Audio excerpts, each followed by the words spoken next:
Remember Adana? The woman whose husband just ordered her death at a secret shrine.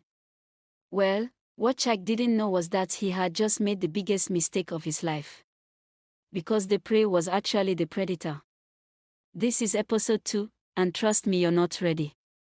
Adana didn't sleep that whole evening. While Chak returned home around midnight, humming softly, she lay there with her eyes wide open. He had ordered her death. 28 days until the next full moon. 28 days to survive.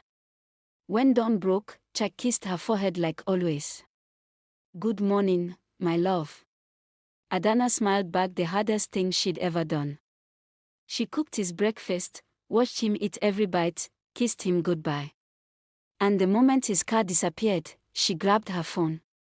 Auntie Neoma. It's Adana. I need Grandma Obiagili's box. Today. There was a long pause.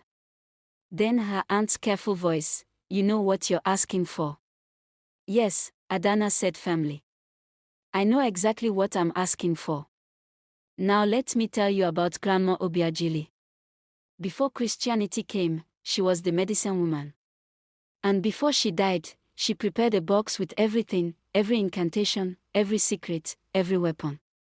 With one instruction: if any woman in my bloodline faces unearned death, this box belongs to her. That afternoon, Auntie Neoma placed the wooden box in Adana's hands. It was covered in symbols that made her skin tingle. Your grandmother saw this coming, her aunt said quietly. She kept saying, one of my granddaughters will marry a snake. But lions don't fear serpents. We thought she was confused. But she never was she? Once you open this, Auntie Neoma gripped her shoulder, there's no going back.